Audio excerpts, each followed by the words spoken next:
When I saw the BLM riots happening, I remember lots of conservative media saying whole cities were burning down.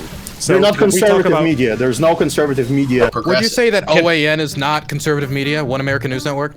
I think it's just just delusional. It's a slowed down progressive bias. Yeah, it's not conservative to answer your question. What do you mean far right? Is there any right-wing person here who's a fan of the Daily Wire?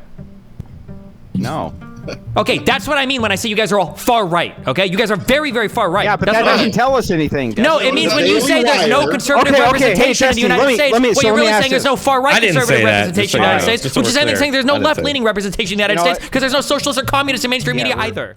Let's just jump into it. The topic is simply inspired by the great number 45 Donald Trump. Has the media become the enemy of the people? Destiny, you have about a minute for your opening statement. Go ahead. I think that largely the media is a reflection of what people want to see. I don't think the media is the enemy of the people. I think that right now we just live in a very media-rich environment where there's tons of stuff to see. We've got internet, we've got TV, we've got all sorts of people telling us things that we do want to hear, that we don't want to hear.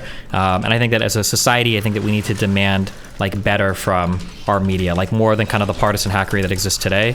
And I think that right now, even in the alternative media spheres that pop up, it seems like what people want is more just kind of an appeal to their political ideas rather than any sort of actual honest reporting. Okay, thanks so much. Dronetek, go ahead. You have about a minute. Okay, first of all, I thought the media was sort of becoming enemy of the people back, long before Trump, back when they were demonizing the Tea Party with lies and edited video and things like that. It may not be the media itself as enemy of the people, but they do harm to the American people, and there are people within the media that see half this country as the enemy, and that, I think, paints a lot of their coverage.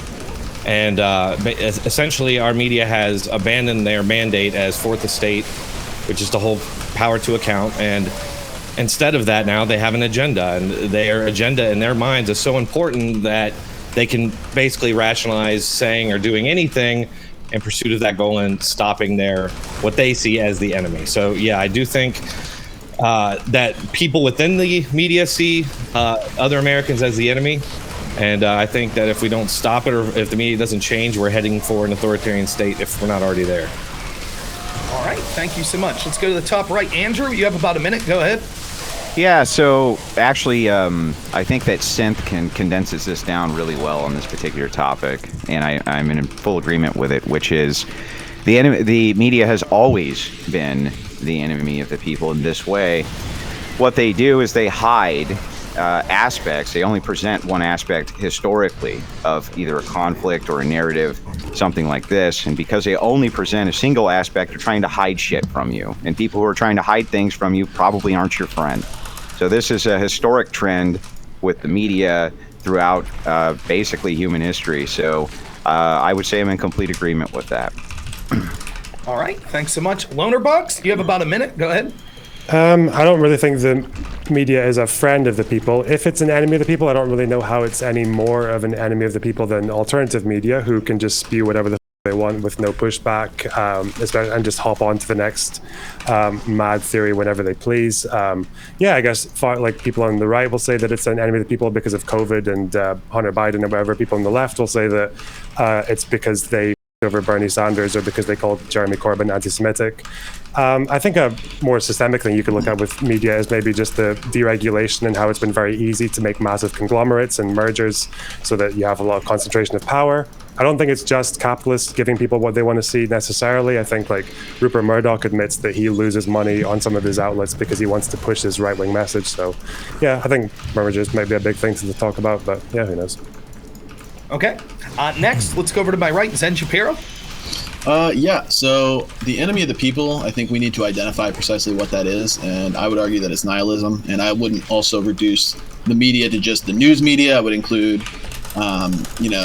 music, movies, sports, video games, all that stuff I consider to be media. It all pushes this nihilistic and frankly hedonistic message to the masses to where they lose purpose, they lose telos in their life. And their rejection of an ultimate purpose, an ultimate truth, leads all of their beliefs to just be arbitrary, relative, opinionated. So they're not actually able to make arguments. They're not able to make any positive claims about anything because I guess it always just falls back to it's my opinion versus your opinion, and we're either going to agree to disagree or whatever, or I guess just might makes right. So it's very problematic. It's always, I think I agree with Andrew that it's always been, the media has always been an enemy of the people, but I think it's important to identify precisely what that enemy is and where it's going to lead us to. And right now, most of society is very materialistic, attached to their physical possessions. They don't really look towards any further purpose, any metaphysical purpose. That's why we don't see people having children. We see the birth rates collapsing, and these problems are going to rear their heads a lot more in the future. I think we're just at the tipping point now, but I think the media and its effect on the masses really drives this. So that's it. All right. Thanks so much, Dylan Burns. Go ahead. You're next. I think like the question itself, like, is the media becoming the enemy of the people? Like, kind of like implies a change. Like there was something that we used to have like a pure media, and now like the media is evil. Where I think a lot of this is going to come towards like, well, the media has cherry picked its information or it has lied to you. But that type of stuff has been going on forever. I mean, the advent of yellow media was during the build up to war with Cuba, when we basically fabricated a lot of atrocities that were going on in Cuba. Some were real, but a lot of them were fabricated and stories in order to encourage the U.S. public to invade. And throughout U.S. history and German history and history of countries all around the world, stuff like that has happened, either because of the personal interests of the media outlet or the interests of the state trying to manipulate the media to be in their interests. But that doesn't mean the media as a whole is the enemy of the people. I think this means that people need to practice good media literacy and need to make sure that their outlets that they are looking at isn't cherry picking, and it is the job of good media outlets and good people to try to give a fuller picture of events, and also the job of historians to make sure that they're bringing up the broad picture. I guess the war in Ukraine is a great example of that, where I think historians and good media outlets need to be doing a lot of work. And I think we see a lot of the problems of today's media is because we don't have a decent amount of media literacy, and we see a lot of cherry picking in media. That's a basic statement. Okay, thanks so much. The last person will be Kasimir. After he's done, I'm going to say a couple words, and then we'll jump right in to open debate. So, Kasimir, go ahead.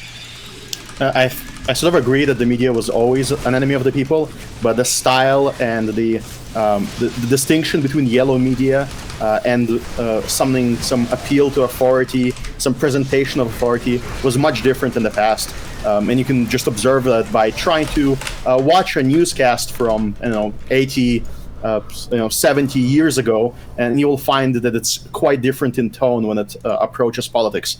But politics in general, how can you define politics in the shortest way?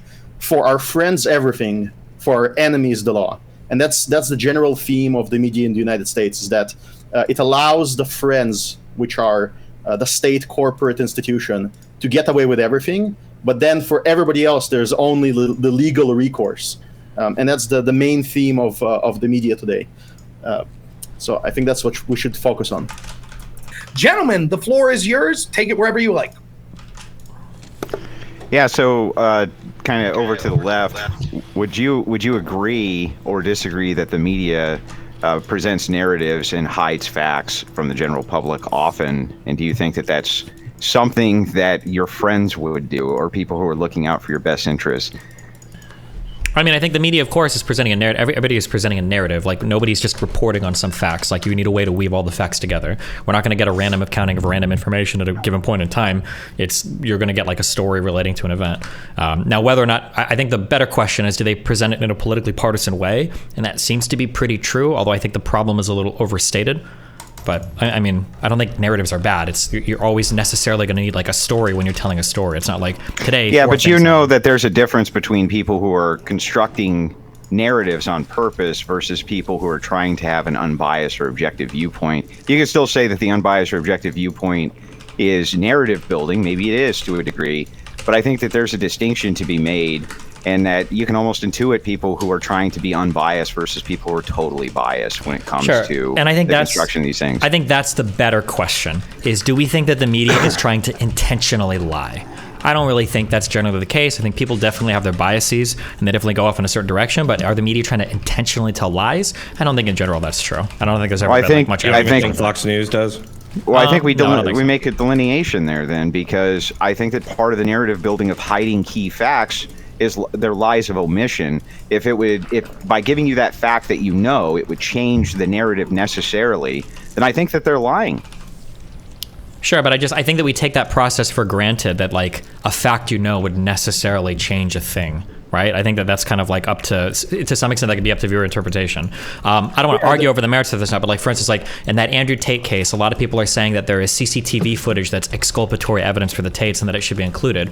And so everybody's like, oh, well, if you exclude that, you're being biased. You're intentionally telling a different narrative. But some people have watched the footage and they're like, oh, well, actually, I don't really think that's important evidence at all. So somebody might look at that and instead of thinking you don't think it's important, they think, oh, no, you're trying to hide it. So like, I'm not going to sit here and say the media is perfect. And I know that they exclude and include certain types of facts. And, the question is like, are they doing this because they genuinely believe they're trying to tell a true story, or are they like intentionally omitting something or including something to sell a lie? Which I don't think that's the latter. Well, I mean, but Destiny, wouldn't you have to do that if the main driving force behind your clicks, views, things like this is sensationalism, which I don't think any of you guys on the left are going to argue that sensationalism or high octane media sells better than kind of the boring droll. If you're going to sell a narrative that's high octane, you almost have to kind of ease back on some of the facts, don't you? Well, you have to lie at all. The reality is really entertaining right now. There's a lot of crazy shit going on. I don't think you have to tell a lie, right? Like, I'm not saying they're lying. I'm saying they might omit key facts that, by just the omission of them, would change the narrative, even from something that might be like a more high octane, more engaging, style of story. I don't want to monopolize the conversation. I'm sorry. No. The concept you're talking about is... we can give with an example. They omitted an entire political candidate that was on stage with a Republican and Democrat. There was a candidate from the Libertarian Party, and the omission of the Libertarian candidate didn't have any particular goal of increasing the ratings. It was just based on the fact that they don't want to present an alternative to the politicization that they want. There's no alternative to the two-party system.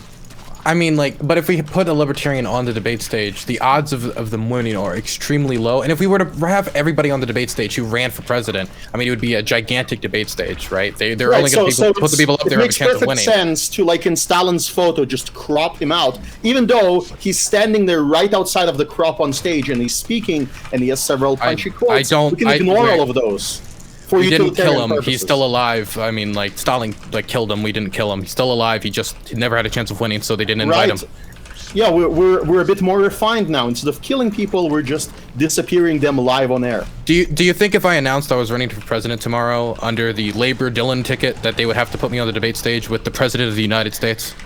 I think that if you went through all of the ridiculous caps that they put on and the difficulties they put in even being on that stage, that yes, they should show you, because that candidate registered. He had hundreds of probably tens of thousands at least of people sign the required documents. He got on stage there, and even to get on stage he had to get a certain amount of funding for his campaign. So all of these prohibitions on the emergence of alternative political movements in the United States, those are they're creating this scarcity that you're then appealing to remove them from the stage again.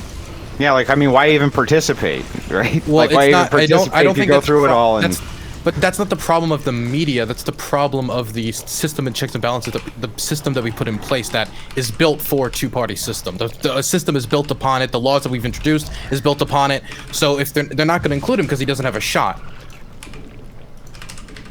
He doesn't have a shot because you have of the law. Of these.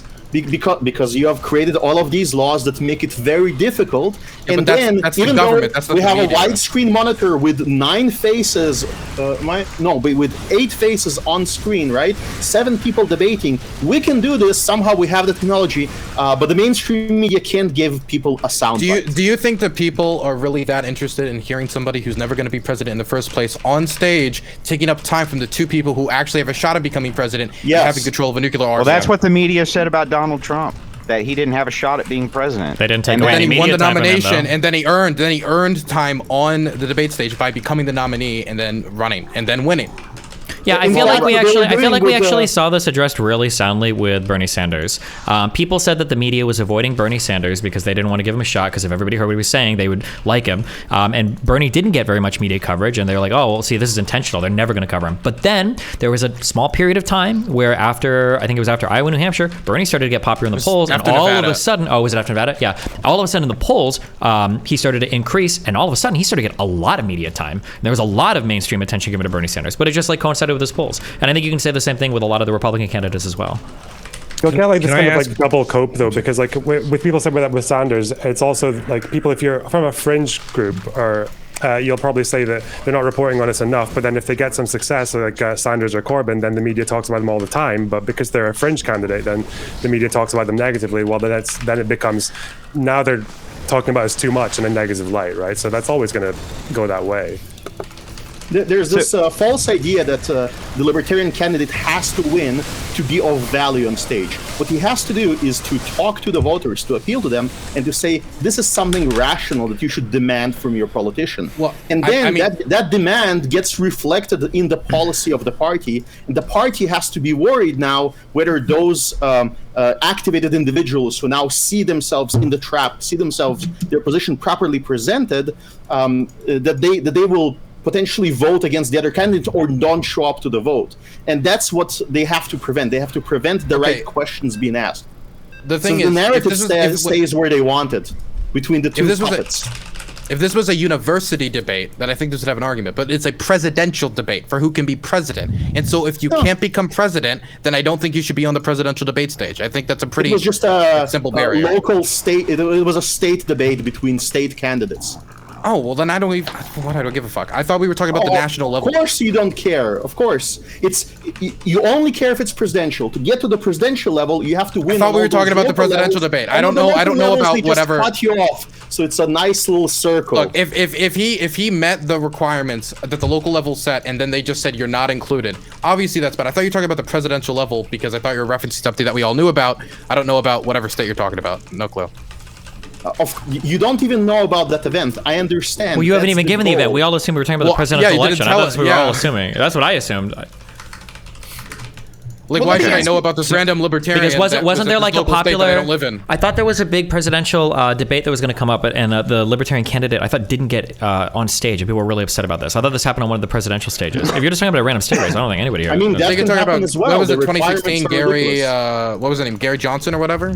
Yeah, I feel like that happened. 3 or 4% or something in the polling. He had to hit like 5% to get on or something. Well, I mean, but to bring this back to the actual media itself and whether or not it's an enemy of the people, I must, like, whether or not we're going to argue about, state politics or, the national election, I would like to look at the historic lens here and kind of state emphatically that historically the media has presented these narratives that are always biased. For one reason or another, they're never telling the entirety of the truth. Sometimes it's because there's regulations from the government or demands from the government of their different nations that say don't, due to national security purposes or whatever purpose they have, but we're not getting the full story. And so now the trust in media is basically gone. And again, I'd like to ask, like, if these people are hiding things from you often, and I mean often, why is it that we would think that they're our friends? Why is it that we think that they're there to help us? Let's deal with like examples. Can I give an example? Yeah, let's give some examples. And this is where it comes into like Democrat Party or Uniparty, however you want to say it, and government sort of collusion. Like the media is out there saying, just basically repeating Democrat talking points as fact, where they're saying like Ron DeSantis is banning books in Florida, when that's not the truth. That's spin. Like, there's no books being banned in Florida yet, and they know that, but they say it anyway. That would be one example.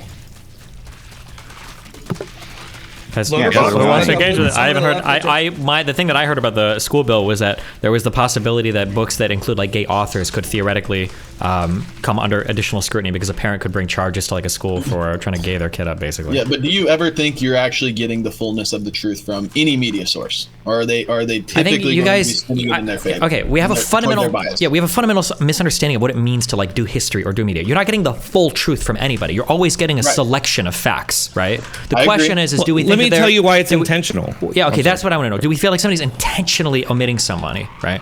I think so, because if you look at this long list of mistakes the media has made over the course of like 20 years, every single time it's like they get it wrong, cutting against the Republicans, and that's because they're already in this footing all the time, looking for some way to get the Republicans, and so they don't check their facts and they fall for these stories really easily, and like that's why it happens. Like you cannot find a story where the media got it wrong and it like hurt the Democrats. That doesn't happen.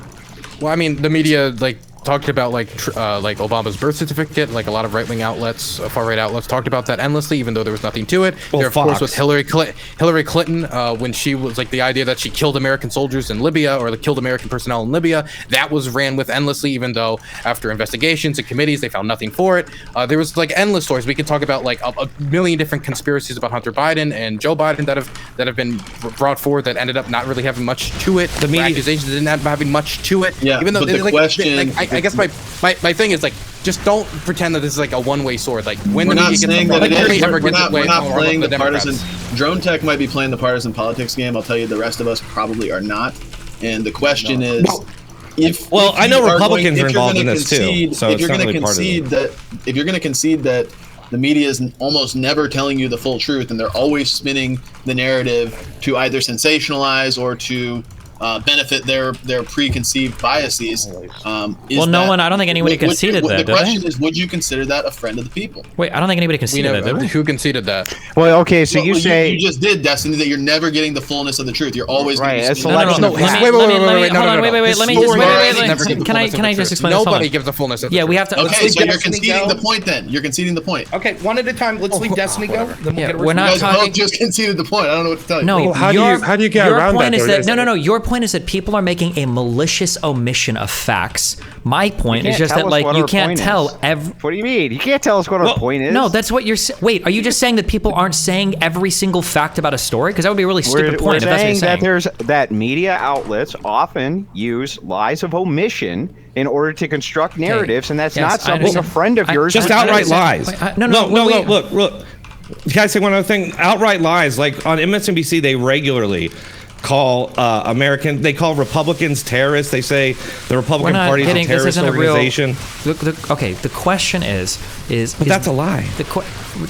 Terrorist is a perspective, okay? So I don't know if that's a lie, okay?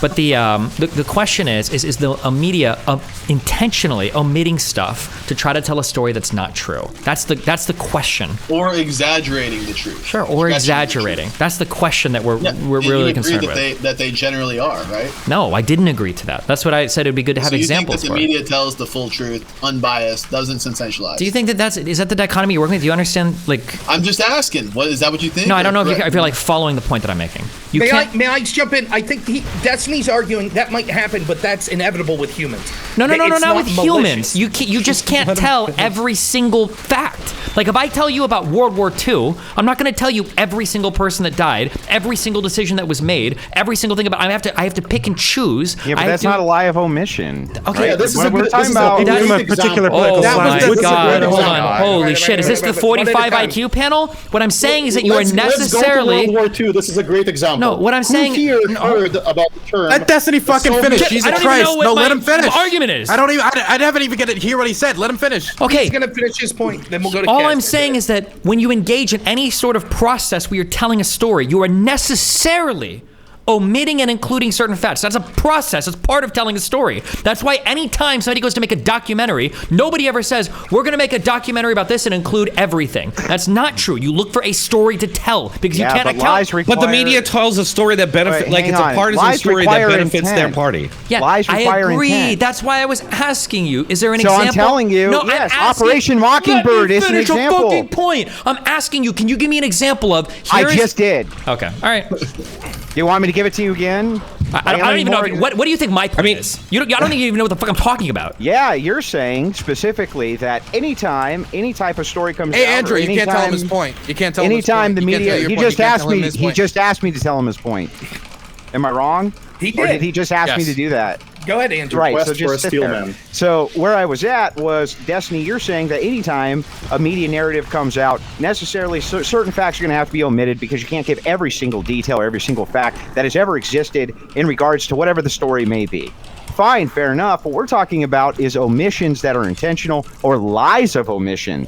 And a lie of omission is the intent to leave something out that the narrative would be changed if that was included. I agree. January 6th is filled with that. And that's why I wanted to move on to, can we get to those types of stories and just saying things where the media is omitting something? Where are they intentionally, where we feel like they've intentionally, I think the conversation we just had about libertarian gallows. candidates was a really good example of, why aren't you including that guy? This is malicious, where it might not be malicious. It might just be they decided that they didn't want to include that person. There is no malintent there. That's all I'm saying. Go. Well, look, the January 6th protests, there were 120,000 people there. Out of that, like 300 are charged with violent crimes, and another around 900 are trespassing. And yet the total media focus was on those violent people, not the mostly peaceful 120K. That was intentional. The gallows that they constantly bring up. I they agree. brought gallows to hang Mike Pence. Sure, Okay. I agree with that. But Real I'm quick, saying would you say the same thing about BLM riots? That they were mostly peaceful? I mean, and therein lies the problem. There you go. Yep, there you here's go. the thing, but the media really wonder. That's a standard that the media. Your preconceived notions, like whether or not your spin on the story is actually justified to be the narrative that we all go with. Okay, well, let me ask you. Wait. Let me ask you guys a question. The standards aren't applied equally though, because there was an attack on the White House. Okay. Leave Dylan go. What do you think was more noteworthy? The fact that there were people in the Capitol who went there, then went home and did nothing, or people who charged into the Capitol, broke into the building after going through multiple police lines, and then delayed the certification of the vote? What's more? What is more noteworthy? Do you think for the media? Is there a chance that for TOS purposes we could steer clear of this particular topic? Is that well, possible? I'm just saying they didn't go out of the way to call that mostly peaceful. There is something Dylan. in common between the BLM protests that were mostly peaceful and the protests in the Capitol. What was in common was that in both cases, the state, the people who are supposed to maintain law and order stayed on the margins, stayed in their helicopters, stayed in their drones. Yeah, and we can't dive into that on YouTube. Yeah, that's No, wait, you don't believe this though, because when people spoke. listen. No, wait, you don't. Sorry, Rob. Well, real quick, like last word on this. Let's go back to historical thing, as facts. vague as possible, LonerBox. But YouTube is not big fans of talking about things that could be construed as any sort of downplaying, any sort of aggression that occurred in the heinous attack in our capital. So if we could have the last word. Okay, on I this. have an example. For Well, that's not recent authoritarian at all. There was an interview given by the Israeli Prime Minister, and the entire most of the media channels that even covered that interview said that that he talked about how his negotiations between Russia and Ukraine failed. That was their headline.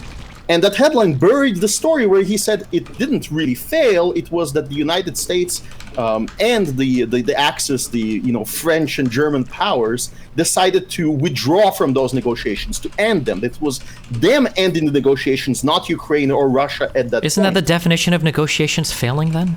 If parties have withdrawn yes, from it them? is technically true. It omits the reason why it happened, and the reason is the news. So Okay, Well, yeah, but hold on. Wait. No, this is so essential. This is so important. Did it include in the story what happened, or are you evaluating the entire story based on the headline?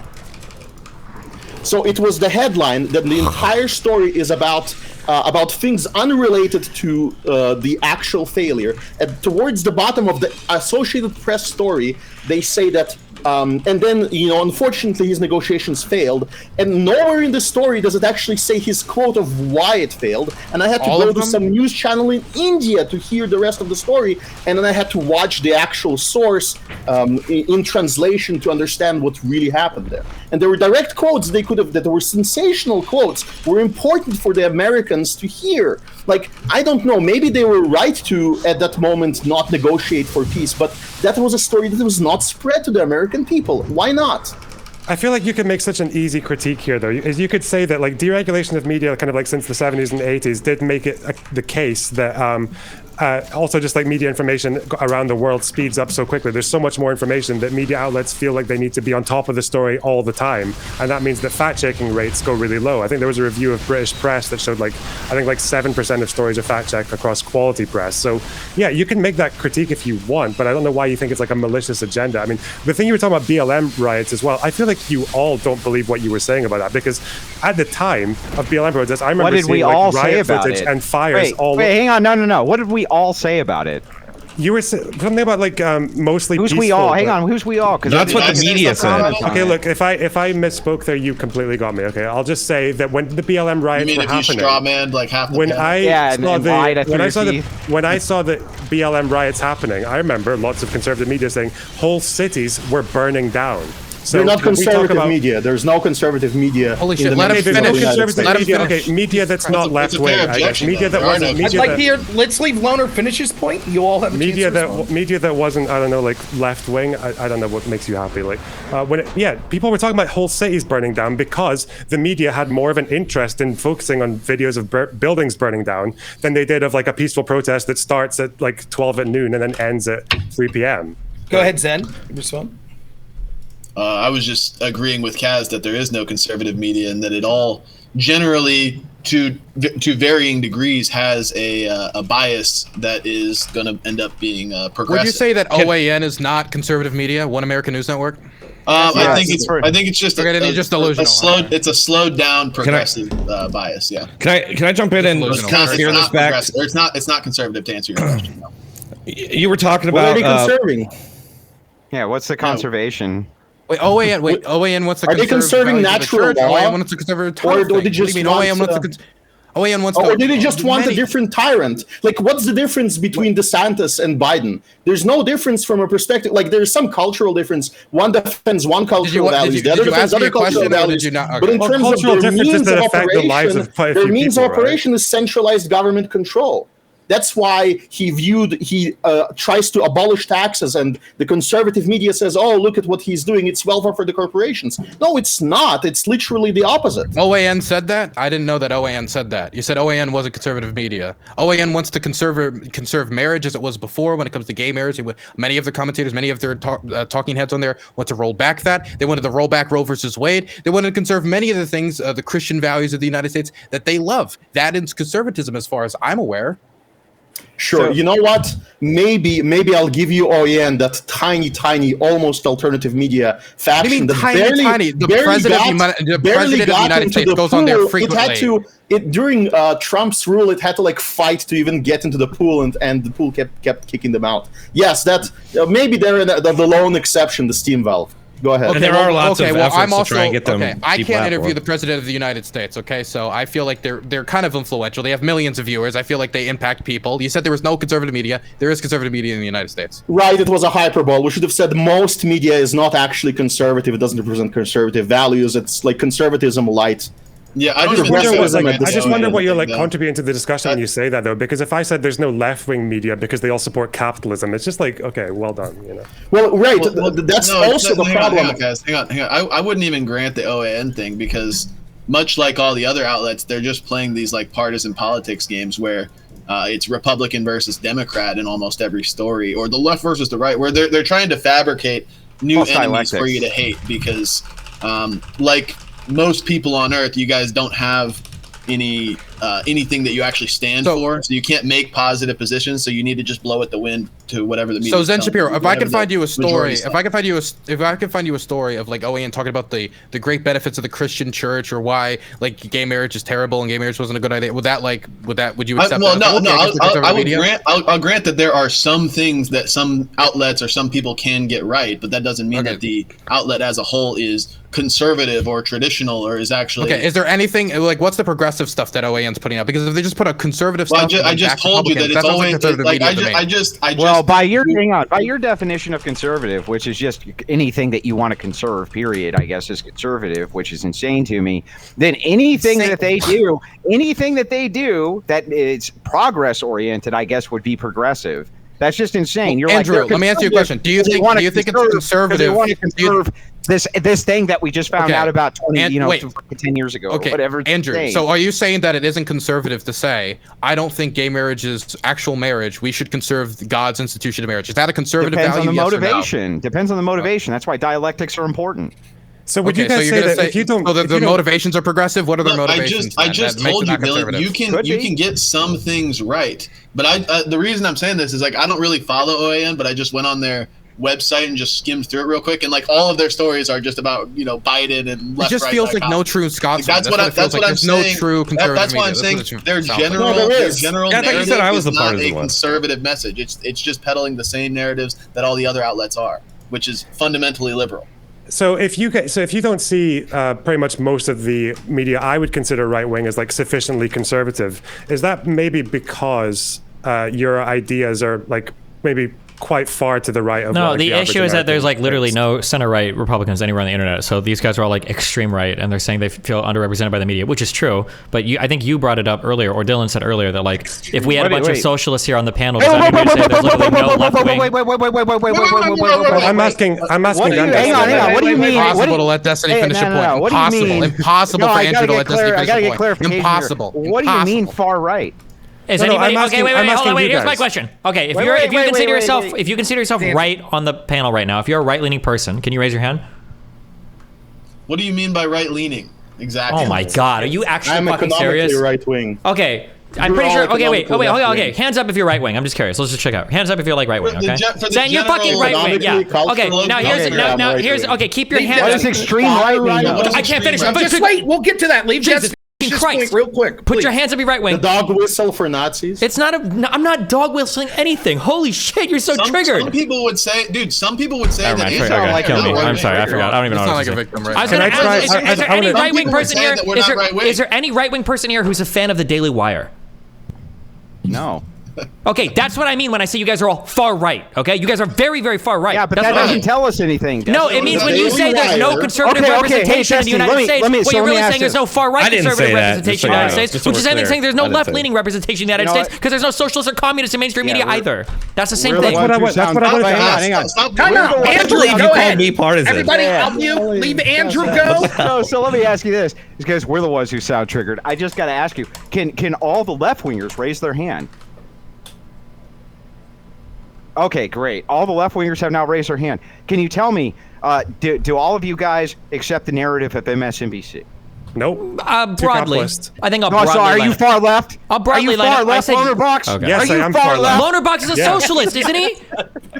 Well, what do you mean by far left, Andrew? You could maybe a tanky? I don't know. Wait, is it LonerBox? Wait, no, I'm joking. As in, I can own my position without being a social weasel. LonerBox is a socialist. He'll admit that. Do you think LonerBox would say he's a mainstream left-leaning person? Like you guys are saying you're mainstream right-leaning people? We didn't say we were. Then why did you get mad when I said you're far right? If you're admitting you're not mainstream right wing, then put your hands in your head. It doesn't make you smarter. Holy shit. Okay. It's just courage. You have conviction. May I try to... No, not yet, Rob. Please. Real quick. May I try to bring... I think that maybe part of the confusion here is people are accepting Destiny saying far right as a pejorative, but I think he's just saying right wing as in doesn't find what we see that's called the right wing, like Fox News, to actually be right wing. Is that a fair? Yeah, I guess far right is like a slur to these guys. I'm sorry. We can respond on our own. What I understand is he's looking at the political spectrum. Well, far right is used as on the far right there's fascism, on the far left there's communism, and he's somewhere in the center. You know, the neoliberal left, the one that wants a little bit more welfare. Andrew got offended by that. His name is literally Big Papa Fash. From my position, economically, and everybody, most people on the panel are on the spectrum on the left, including the Nazis who are also on the left. And so when LonerBox tells me that he hates capitalism, I know that what he's saying is using the Marxist definition of capitalism, which is state-corporate merger, which is fascism, and what he presents is a left-wing alternative to that left-wing ideology. All of them are left-wing. We can go into why you think culturally, we Nazis can are speak. That's a socialist, separate but conversation. But economically, the Daily Wire, economically, in the proposals they propose, they're still pro-government. They will still say, well, no, they still have these exceptions. They're pro-war. They're pro-neocon, right? They just support different state corporate industries. They support Raytheon instead of supporting, Pfizer, for example. Although they supported Pfizer initially, so I don't know. I'm a bit confused about that one. So just so we all know, like, hang on. Wait, he said it towards Loner. Leave You gotta let Loner respond. just a really quick fact check, right? The Nazis murdered communists, socialists, and they also murdered people in the Nazi party who wanted to put the socialists into National Socialists. Okay. And communists murdered Nazis. What's your point? And communists killed communists. So what? Yeah, they killed everybody, man. What are you talking about? But when people rise to power on a socialist platform, it collapses into tyranny. As it always does, and then they start killing each other. Yes, that's true. That's great. And then a historian of your type, a member of the media, will show up and say, this is called privatization, because he will mistranslate some German historian. He won't delve into the details, and he won't present the alternative position. And when you go to, it doesn't matter which media. If you look at, Destiny mentioned World War II. Does anyone here ever hear about the Soviet offensive plan controversy that was raging between historians in the past 20 years, 30 years? No, nobody does, because it's not important to mention. Soviet offensive? Yeah, like American offensive against... No, like when the Soviet Union invaded Poland at the same time in 39 and took half of the that pact. All of that stuff. I've never heard of that. I never knew that the Soviets helped the Nazis break up a country. Of course, you know that, but you don't have the angle on it. You don't have you have your own particular weak history spin on it, and you don't understand what it entails. What's our spin on it? What's our spin on it? What's our spin on it? The spin is to minimize. The spin is to minimize the fact that one of the allies in World War II was a person that was a group that was supplying Nazi Germany with resources throughout 2 years of the war, and then became an ally of the war. Are you trying to accuse the United States of playing up Soviet fucking Russia? What the fuck is even happening right now? Who's doing this? Yes. Or there are many other examples of facts that are omitted through history. The facts like the fact that the United States, after the war, took a bunch of Nazis, shipped them off into Egypt, and sent them again to fight against the Jews. That's also omitted from history because it's an inconvenient history. So you won't hear it in general. It will be new to you, and that's the type of lies by omission that occur. Wait, you just named two things. Wait. History that's presented in the media. You just named two things that are omnipresent in mainstream history.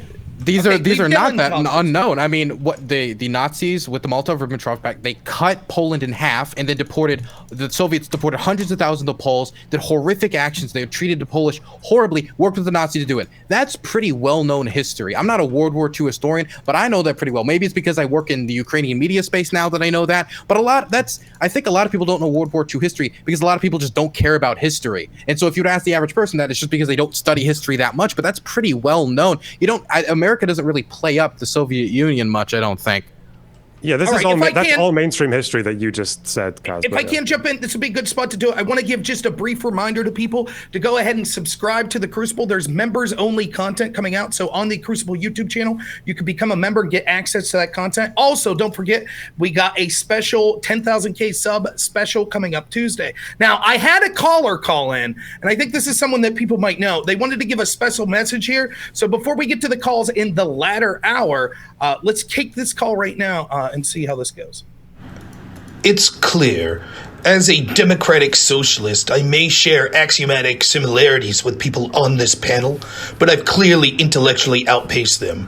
You have a moderator here that fell for General Alden's plan, so it's a shame that someone of the intellectual and deontological capacity such as myself couldn't be on this panel, but I want to remind everyone to get in their super chats and become members of the Crucible.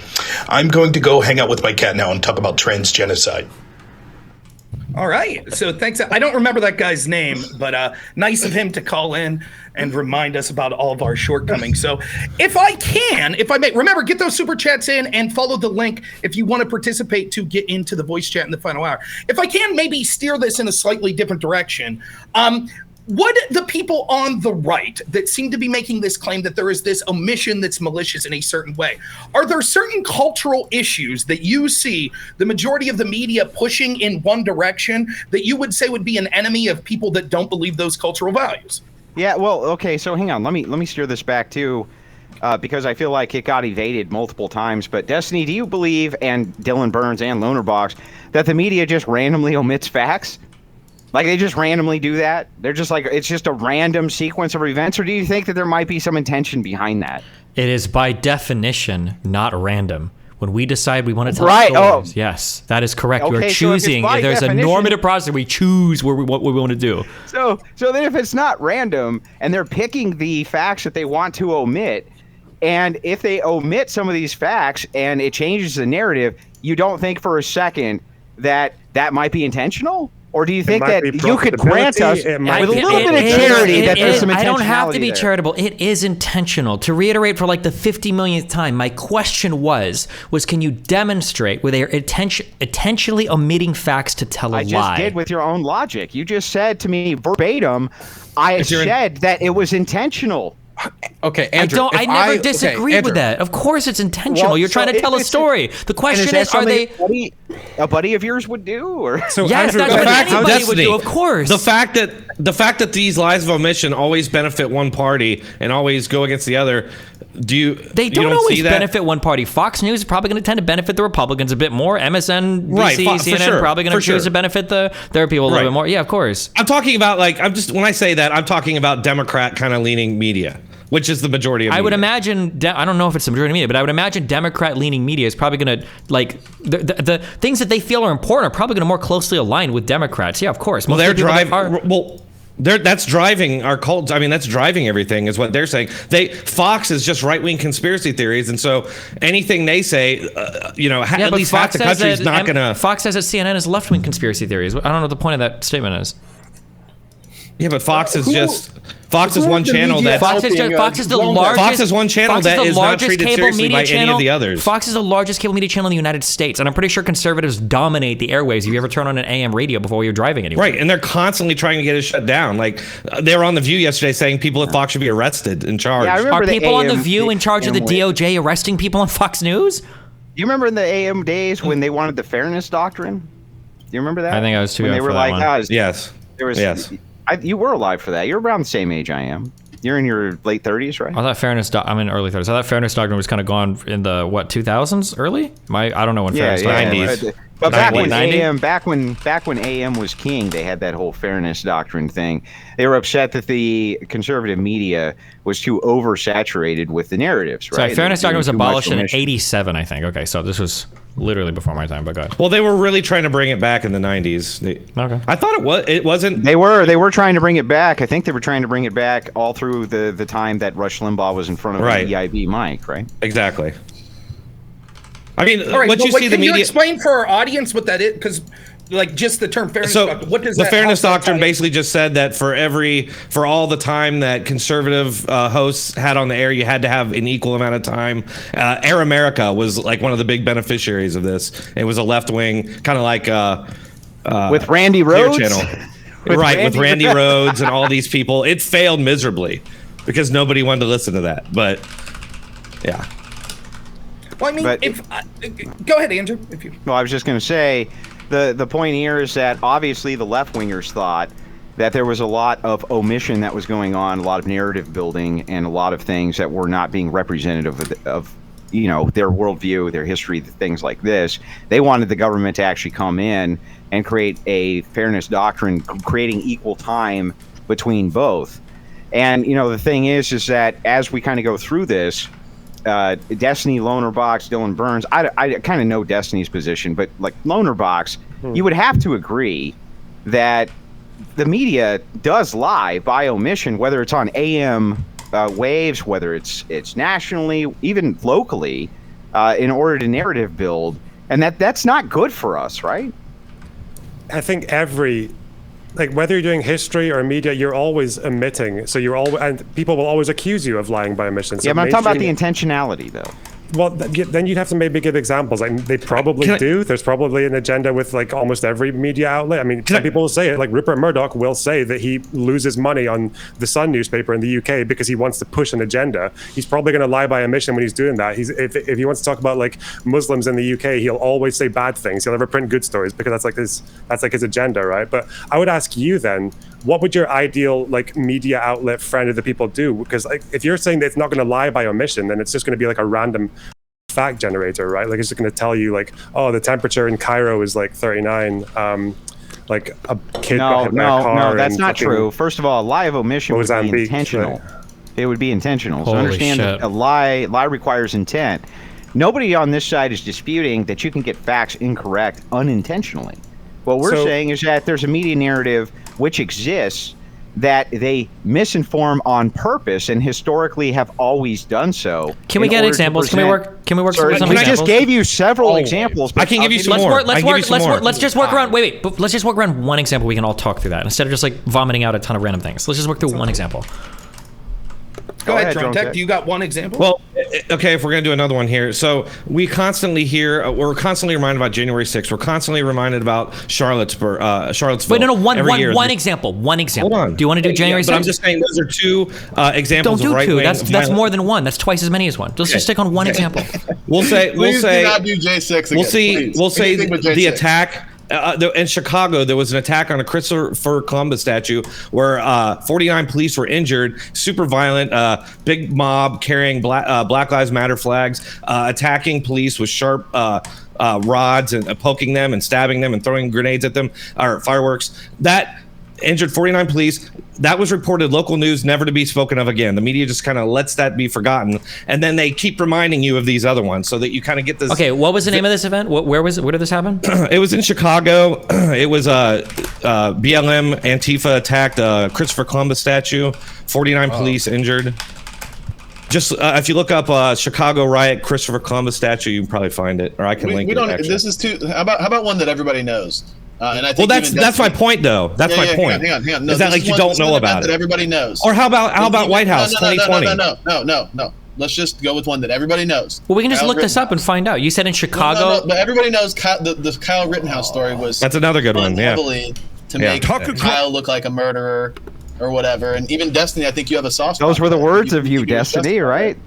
Words of me for what? Okay, wait. I just looked this up. The question is whether they're lying. I think that people genuinely did believe that Rittenhouse is a murderer, but that's not a difference in accounting a fact or lying. That's somebody giving a perspective. This is exactly what I'm talking about. The media and Democrats straight up called him a murderer. After the case was legislated, after the case was litigated, I don't know. When they carried out the court case and they found him to be not guilty on pretty much on all counts, I'm pretty sure. And then these left-wing media outlets still peddled the narrative that a murderer got away with murder. Yeah, but do you understand? That's an opinion. They're not actually. All the facts were out, right? Yeah, but these self-defense is an affirmative defense. It's a matter of an opinion by a jury that you've done something wrong, but there was a good reason for why you've done it, right? So there could be a difference of perspective on that. Do you think that they're intentionally lying, or do you think that there are people... Here's a question. This is a good faith engagement. Do you think that it's possible that you can give an account of all the facts to a person, they can know everything, and they could still come away thinking that he was a murderer? Or do you think that's impossible?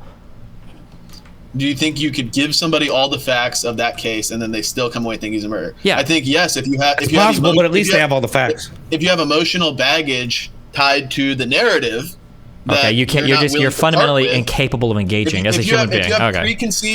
If you have preconceived biases, which you're not willing to part with. He's engaging right now. Hang on. What is he not engaging? What is he not engaging with? In his idea, there's only one interpretation of reality. You guys don't understand that there's perspectives you can have on issues. That's why you can't engage with this question. But the interpretation that is pushed out is always... Let me answer, because I just told you that if somebody, from their perspective, has preconceived notions about the narrative that went down, and then they're presented with all the facts, but they're not willing to part with their preconceived notion, yes, they could still conclude that Kyle Rittenhouse was a murderer. Okay, would you say that if Rittenhouse... That's still malicious. If Rittenhouse was convicted by a jury, and Republicans said, well, no, I still think it was self-defense, would you say they have emotional baggage?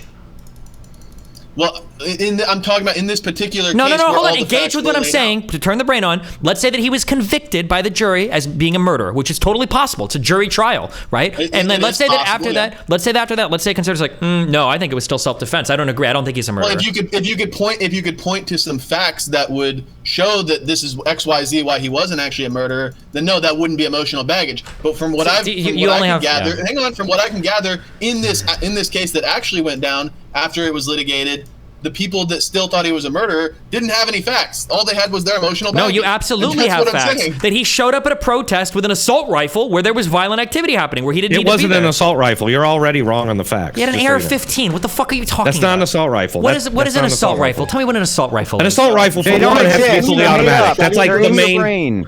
The main part of an assault rifle is that it's fully automatic. I don't even know if that's true. You're telling me that U.S. military carrying M4 carbines with select fire aren't considered assault rifles? Those are assault rifles. That is an assault rifle. Just because it's fully automatic? I know. Yes. Sorry. It's there fucking was an retarded shit. important omission in the Kyle Rittenhouse case. There was one, which is the practice of the entire media elite is to demonstrate that to have this fight between BLM, between the peaceful protesters, and this guy who's not supposed to be there, who's doing the job of the police. But there was one narrative that was entirely omitted from the entire coverage of Kenosha and what was happening there. It was that the police cars were on the perimeter.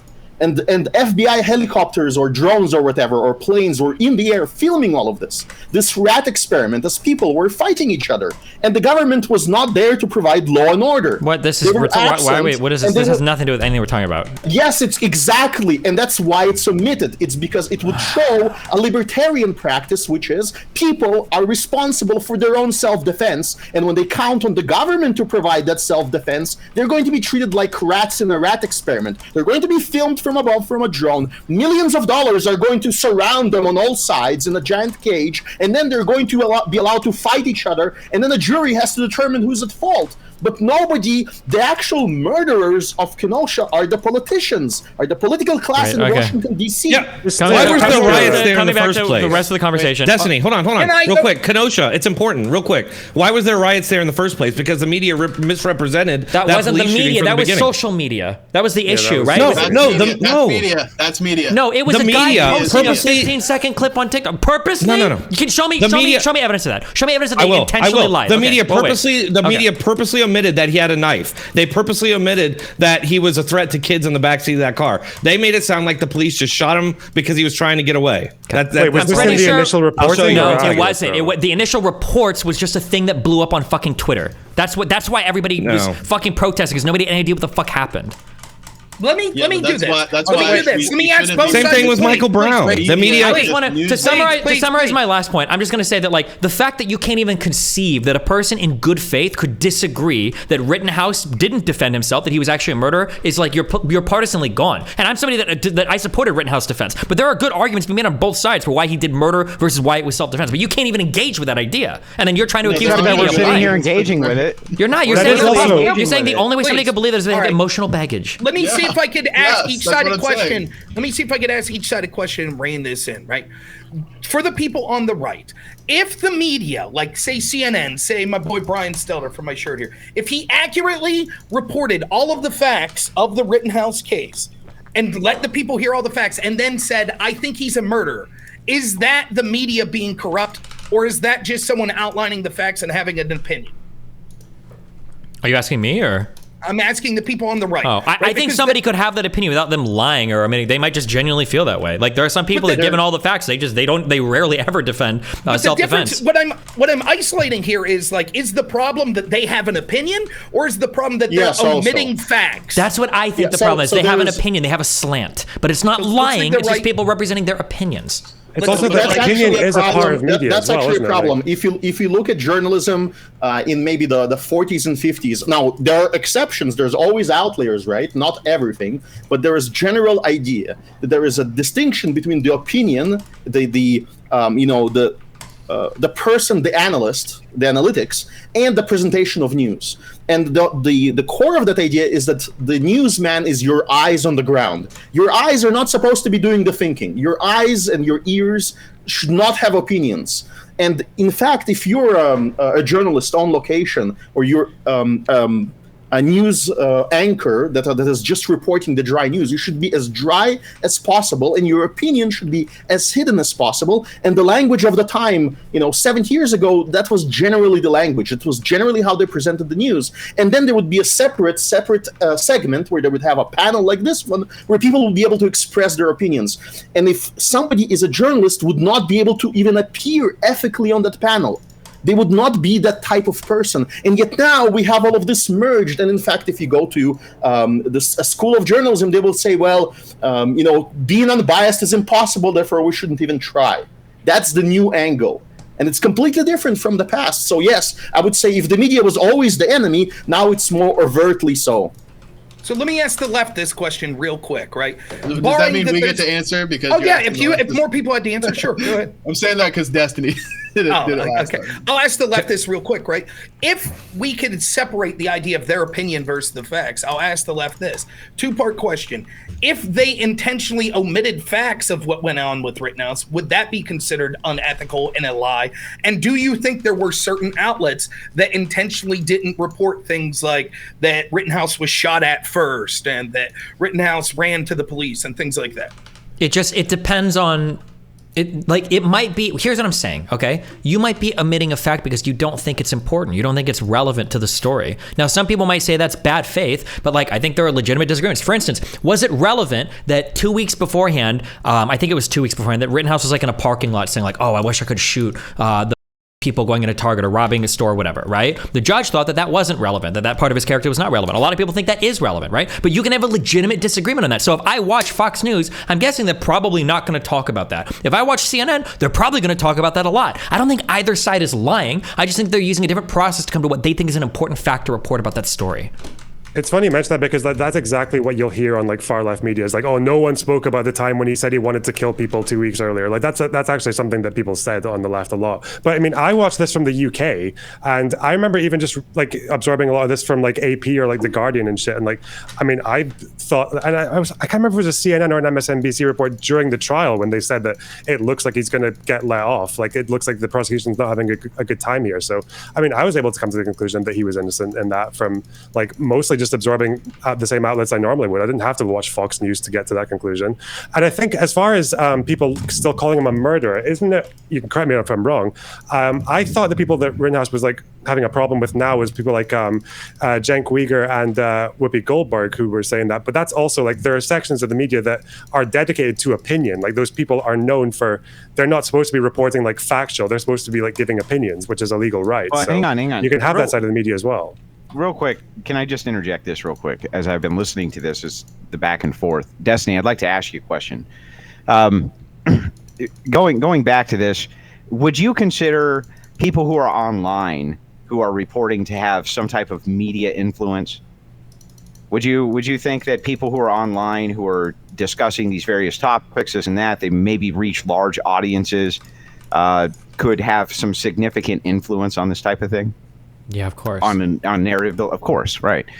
And so I just pulled this up. Now, this is from you. These are your words. Mm-hmm. It's incredibly frustrating that people have intentionally and maliciously misconstrued a 16-second cut from a larger conversation to make it sound as though I don't support BLM protests or somehow approve of racist white people indiscriminately killing protesters when this is an issue I have ruthlessly and consistently been on about throughout the years. This is your quote. Mm-hmm. Those are people who are purposely misconstruing what you said and lying. Is that true? And you just got done saying that these are people who have some degree of influence in the discourse.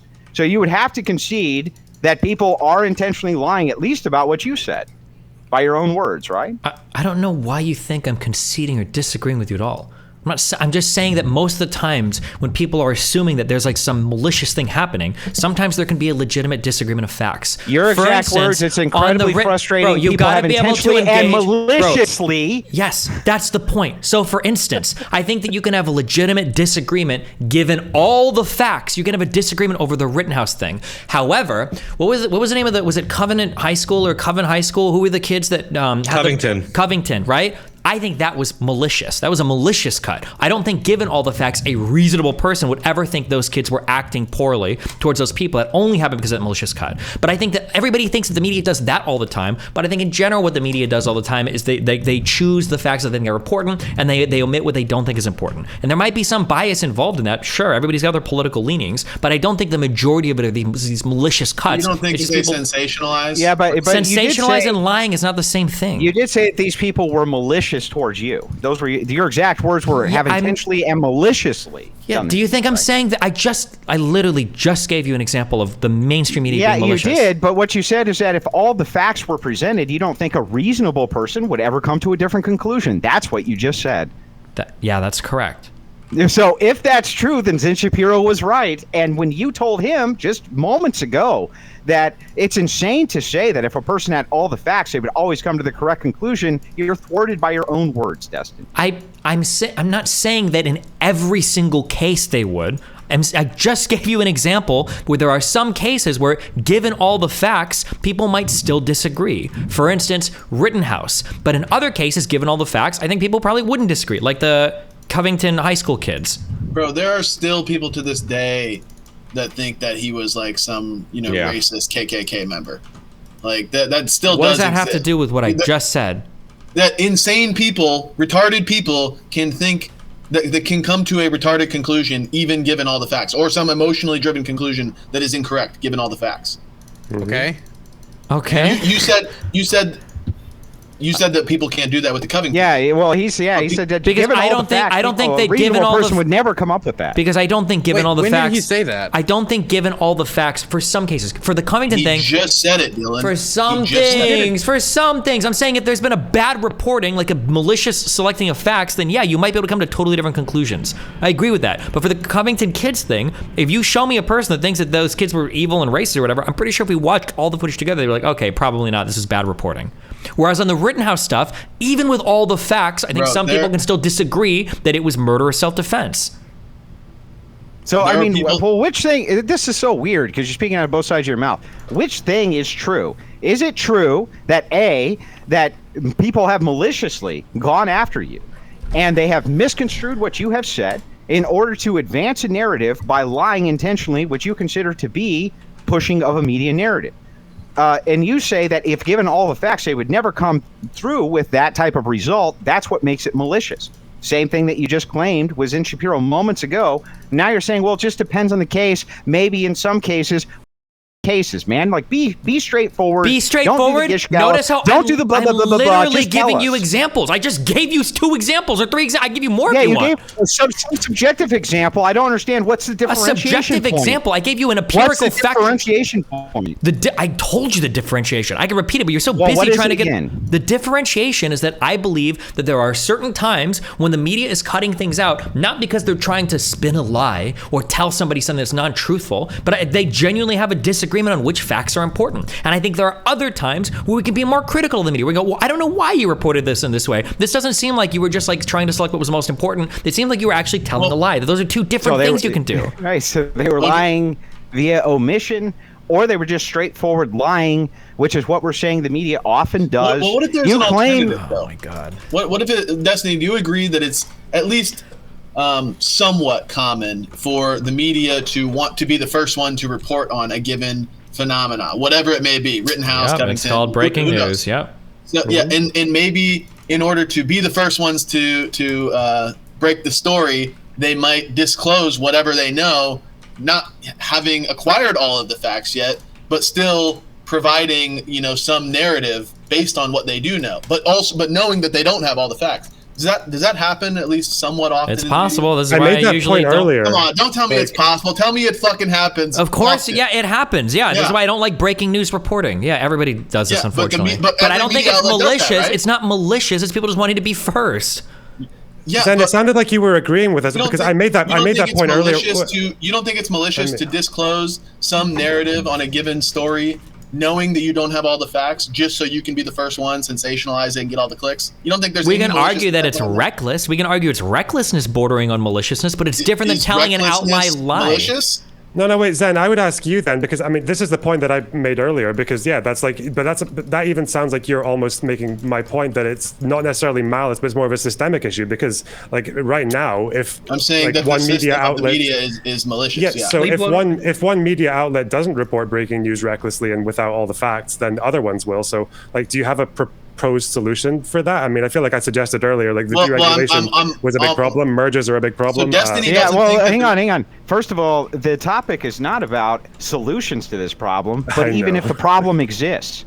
So you're moving the goalpost instantly. If you want to have that debate, that's a whole different debate. But right now, we just want a concession. This problem is real and it exists, and that probably makes the media itself an enemy of the people. Yeah, I feel like if you're gonna make that suggestion, then because then in that case you sound like every single far left like Jeremy Corbyn supporter in the UK, because they made the exact same complaint.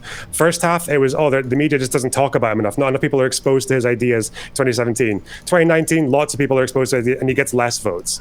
And then they'll say, oh, it's all just malicious reporting. But even though most of the time the media were just like reporting on his fuck ups. I literally don't care about any of that. I just want to know if, based on the facts that you've heard thus far, including Destiny's own quote about the maliciousness against him by people he considers to be media, do you think that media omit on purpose? And is that something you would consider an enemy to be doing if they're maliciously going after narratives that hurt you? I've already said in general, I don't believe the media does it maliciously. No.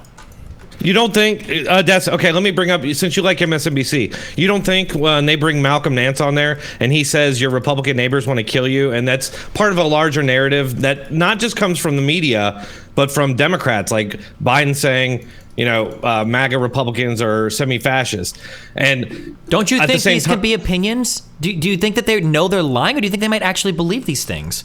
Well, that's what I'm saying. Is like that's a message that I'm saying that's what makes the media an enemy of the people. No, you're saying they lie, and that makes them. This is a separate issue from lying. I mean, this is just straight up demonization that they're doing to build up a case for taking away rights, like the First Amendment, freedom of speech, like these hearings that you saw the other day with the Twitter file hearings. You had Stacey, I can't remember her last name, Perkins or whatever, the Democrat, attacking Matt Taibbi and Schellenberger and saying that, oh, these guys are a threat to us by criticizing and scrutinizing us. They're a threat to us, so you can't do that. Basically setting up this idea or this system where they have free speech, but you don't have the free speech to come back at them and scrutinize them because it's a threat to their safety. It's the same thing with the unseen January 6th footage. They said, oh, we can't let it out there because wasn't the Twitter files meeting? Were they doing literally the exact same thing we're doing right now? Dude, just stop bringing that up, man. You got to stop. The January 6th stuff, we can't talk about it. We can talk about my bad. The Twitter files. Fair enough. That's a good point. Go ahead, Destiny. Well, I was going to say, wasn't she making the same argument that we are making now? She was saying that these types of media people are enemies of the people, and you're trying to say other people are enemies of the people? Like, wasn't that the argument they were making in Congress? No, like how are they? They're just journalists. They're not just Democrats journalists. What do have you the power. mean? The Democrats are the power that the media is supposed to be keeping in check. But she's up there, and the media is echoing her, saying, "You can't say these things about us." Maybe she felt like they acted improperly. Is that not possible?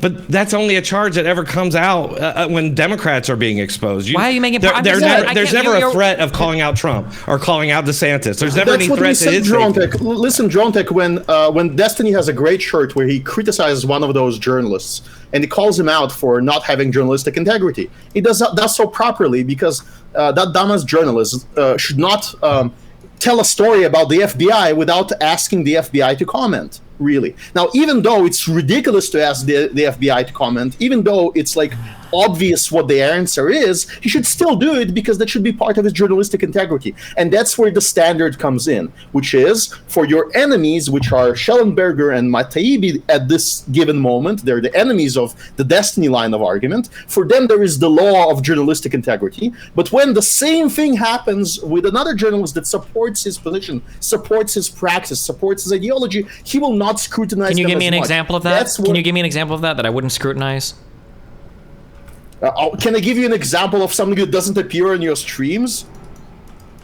What? I'm asking you to give me. I'm asking you to give me an example of a if journalist that I stream no. I'm asking where you're criticizing a journalist. It'll be Matt Taibbi.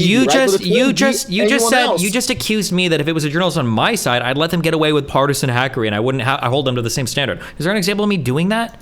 You would hold them to the same standard, but you generally don't notice when this happens. When a major story shows up, then the story is sort of allowed to be forgotten, and then we don't go back and we. What do you mean? What do you mean? You guys all joked earlier. I'm literally known for house shit and Twitch politics. What do you mean I would let this get away? I literally gave you the example. Okay, so now it's an exception. Now it's okay. So you just made that up, just to be clear, right? There was an example of dishonest information where you were spreading a lie for absolutely no reason. You're saying that on my end, I would let journalists get away with it. I wouldn't. I call them out when I see them do it on my end either. I don't think it's good to ever do that.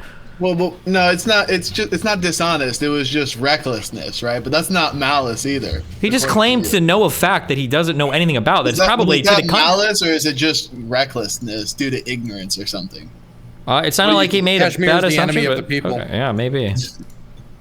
But actually, are you saying it was malicious? Earlier, wait, no. That's what I want to know. Like, I've been waiting for like 45 minutes. Let's hear grant that is when you have or recklessness regarding the facts. If somebody said somebody did something without even saying it, yeah, I would say that's like maliciousness bordering on or recklessness that borders on maliciousness. Like when the media declares Kyle Rittenhouse a murderer. No, that's that's an opinion. What the fuck is this panel? Zen, no, if somebody says black, yes, I would agree. If somebody says black, that's recklessness, but not malice. If somebody says, out of interest, were there what examples are there of mainstream media presenting Rittenhouse as a murderer, factually, or were these opinion segments, or was it actually the news reporting? None of them presented it factually because it factually wasn't true. No, you need to I just need an example though. Make it sound like he was a murderer. I'll get you some. Whether or not he's a murderer, that's a perspective. That's a perspective. Yes, you're right. It's a perspective, but there's a general narrative to have that perspective and to convey it to the masses. No, Rittenhouse did successfully sue CNN, correct? No. Or was that? Am I thinking of the Covington kids? The Covington definitely. Covington kids got a small. They got sued somebody. Did he not? Did he not win some of those Rittenhouse probably did too. But yeah, I think no, he's in progress. We don't know about that. But what's important is in that story, there was a general idea in that story, which is to demonize a person who was defending the wrong community. The audacity of the story was that he was crossing state lines, right? He drove over 15 miles to go to a different community, which he was actually a part of, to defend it. But what was omitted from the story was the fact that there is nothing that compels the U.S. government to actually enforce the law. There is nothing that compels the U.S. government to protect, that small business that he ended up protecting. There's nothing there, and they can show images of him, to be clear, there was no business that he protected, right? He didn't protect a business. Okay, fine. What I saw when the court reporter, when the court presented the images of the FBI filming this whole thing from the air, nobody presented the narrative of how obscene this is. That we are observed by the government as clashes between people occur, and they don't show up there and then don't enforce the law. But you're assuming that they did that maliciously, but it might have just been they didn't have the resource at the time. You have no evidence that they did that because they were just sitting there watching us like rats in a maze. It could have been that they didn't have the resources there to deal with it. These news organizations are not professionals then. They don't need to have those resources. The whole point is that the message they should be portraying is that the individual himself, that business owner, the people in that neighborhood, they're the ones that are supposed to be doing community policing with AR-15s or bloody tanks. They have that right in the Constitution. They should be the one providing their own security. And yet the messaging is that a person didn't provide security privately in the correct manner. That's your opinion. Right? You're giving an opinion. Destiny. That's not I gave you a link. I gave you a link where CBS continued to say that he crossed state lines illegally, even after it had been established in the trial that didn't happen. Okay, he did cross state lines. I don't know if it was illegal. Right, it wasn't. But they kept saying that after that was already established that it wasn't. Let me go to Dylan. You seem to be waiting patiently. Go ahead, Dylan. Maybe you want to take this in a different direction, but we can come back to this after if we need to. Yeah, there was two things I've been holding in for a bit. So the first thing I wanted to ask, well, it's actually both directed towards Dronetek. The first thing is about the Christopher Columbus statue thing. I looked it up like immediately we talked about it. I haven't been able to comment on it yet. So I looked it up, and I'm looking right here, and I see USA Today, CBS News, Fox News. I'm seeing videos. Sure, you found some internet stories. Views. Well, no, it's in the internet stories. 17 cops got injured here. What is the level of coverage? 49. I'm looking at the initial reports. The 17 cops got injured here, but okay, let's say it's 49. What is the amount of coverage that would be? So it's not just that it needs articles on the mainstream news outlets, and it needs news segments, and it needs hundreds. There is not a single. What more does it need? Dylan, you cannot find me a single example of left-wing political violence that the media constantly There's an anniversary of it. That's not what I asked you. That's the point. Wait, we showed the Wait. No, there's no memorialized. I waited for 45 minutes. Dylan finish. You said that you were going to give a specific example of something like this happening where the media kind of just ignores it and the stuff, like they omitted the facts. But there's CBS News, US Today, Fox News. It has over like hundreds of thousands, like 900,000 views. Is like the first YouTube video I found from, I think it was WAN covering it. So this got a lot of attention, and I'm sure if I dug longer, I could find more sources. None of you so knew my about question it. to you, and when you're saying 49 cops injured, what is the amount of coverage that it needs to hit for it now to be fair? Because it could just be that this Christopher Columbus statue just didn't meet the level of, for example, January 6th, which I would agree with. Yeah, I would just say if a giant group of right-wingers attacked police in that manner, attacking a monument or a BLM monument like that, you would know about it. It would be wall-to-wall coverage. They would say, look, this is example of the right wing rising up and attacking police and their anti-police sentiment. Instead, it's just kind of left to go down the memory hole, just like every example. So that was never a major news story. So what you're saying is the amount of coverage that would be necessary for this to be fair coverage is if the majority of Americans knew about this specific riot. I'm saying that left-wing political violence does not get the same coverage or the same standards apply to it as right-wing political violence. It's so rare. Right-wing political violence is so rare, yet you know about every example, don't you? You said no mainstream outlet covered the story. I can find 3 first. Well, I don't know if I said that. I said it wasn't. You can find some internet things about it, but it was never a national narrative. There was never like.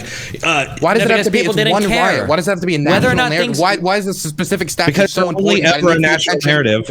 Why does it need more attention? For example, like January 6th. Why does it need to be on that level since it's a statue and not, for example, the process of democracy? How about the White House in 2020 when the BLM mob attacked the White House, injured, I get told about that 124 Rob Secret Service I know agents? about it every single time I talk to him. Right, but that's not that's something that was the media. The media mocked that. They lied about it. They said that Trump sent out the National Guard for a photo op. That turned out not to be true. That's a lie they told. They also they mocked Trump for having to go to the bunker. There's all these stories when that happens, calling him bunker boy. You're talking about omitting facts here, and we're talking about the amount of coverage. That story you're talking about, I know about that riot. I know about what happened there. Well, it was never called a riot in the media. Can you show me a single example of a mainstream media calling it a riot? If I Google, no, you can't. I can tell you right now that it does not exist. I just wanted an acknowledgement that this story was covered by mainstream news outlets, and it was given the coverage. It's Dylan, not the same. It's not the same. I'm sorry. Can I ask you a question? Okay, I was just curious. Should we trust? So I had a follow-up question though. Okay. Oh well, I was just wondering. Can we trust anything that the Russian media says? Probably not. If they provide enough evidence. Which things do you think that we should trust coming out of the Russian mainstream media right now? I don't know. Give me an example, and if it has I was asking you for an example of things we should trust. I don't think you should trust. I don't think you should outright trust anything reported by Russian state media. Why? What's the point? Probably not. Why? Or not without you verify with other sources. Should we trust the things that come out of the Ukrainian state media then? My understanding is Ukrainian state media ran by the government like Russian state media is? Ukrainian isn't it? Who cares? You're not even equipped to engage with the question if you don't know the answer to that. It's the most important reason you haven't answered my question like yet. RT because you don't even know what you're asking. Just answer my question. You don't know what you're asking. I don't need your answer, then justify. No, I don't. You don't even know what you're asking me. Let me ask again. Should we trust the thing that come out of the Ukrainian state media, Destiny?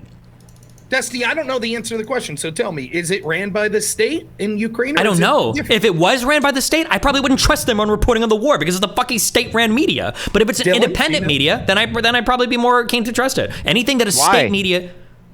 Why would I not trust a government talking about how they're doing in a war?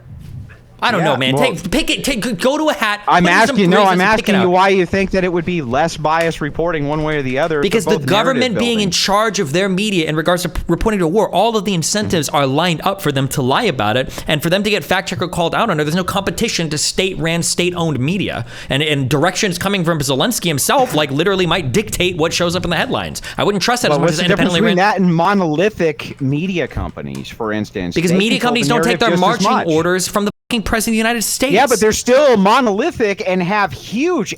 Some of the media companies are ginormous. What are you talking? Yeah, huge. It's a global media empire. Okay. They're all peddling the same shit. Of course. If they're just out of interest, you guys are talking about Rittenhouse. You guys, wait. You guys are talking about Rittenhouse suing media outlets potentially, right?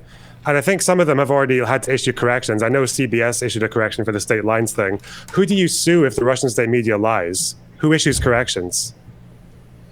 I'm not sure. No one, exactly. You guys have no fucking idea. Because the Russian state media is accountable to no one but the Russian government. That's it. Yeah, but when these monolithic media companies, which have private insurance, that just covers for all of their libel and things like this, if they lose in court, they also basically have no accountability. What do you mean? Heads roll when people fuck up stories. Of course, people get fired and shit. It's happened before. Yeah, what happened when CNN it's fucked up with fucking rare. And by the way, the people who are running the actual companies themselves, those aren't the people whose heads roll. They might have a patsy or somebody because they're probably not making day-to-day editorial decisions. Wait, didn't we see like with the Dominion lawsuit they on have Fox company News, how Fox policy. immediately changed their coverage and how they were changing like Dominion voting in the voting machines because they were scared of the lawsuit because they were lying about it? Please, can we not talk? Yeah, about we can't talk about this, but we can talk about this in going out of your way. POS issues. In the most general sense, right? The media. Any media is about messaging, right? And the fundamental way you can evaluate this is that they're messaging for their own practices, for their own preferred way of doing things, and against any competing faction. So all you have to determine, first of all, fundamentally, right, is there the media against certain groups of people? That's like always true. But if you want to be more specific, let's say towards the United States, are the biggest media companies accountable to people outside of exceptions that are where the offense is great enough where it falls under some U.S. law? You know, are they accountable to the people? Well, in general, no. They're accountable for either the states or the state corporations. And so that means that their messaging is fundamentally against you, the viewer. Didn't we just say the Covington kids were able to sue successfully and get money from CNN for lying about them? I'll explain why. Right. Why is this an exception? Because it was a situation so egregious where the facts were so grossly misrepresented, then he could sue. Also, what made it very significant is he was a minor at the time and was not a public figure. But if he was any public figure, if he was like a political commentator or a member of the opposing party, then he can be slandered all the time because he doesn't have one of those exceptions in law. They have ultimate monolithic power to do whatever they want, except for when it's a kid. Okay. So like, there's always going to be a reason why like everything you're saying is absolutely true, and any exception I give is like, well, that's different. What about Fox News getting sued for the Dominion machine shit now? We still have rules against targeting kids. It doesn't matter whether it's Fox News. All of them serve certain groups. What about Alex Jones getting sued? I'm going to disagree that Fox News served the interest of American people. Oh, okay. I see even somebody like Tucker Carlson is just a steam valve. He's 2 years late on most topics. I can't discuss the specific topics that are current, but he's very often late. When the story is deflated, he reinflates it under a new angle. And there is such a concept to the steam valve, even in the Russian government. There's always some clown like Zhirinovsky that shows up and criticizes Putin in public, but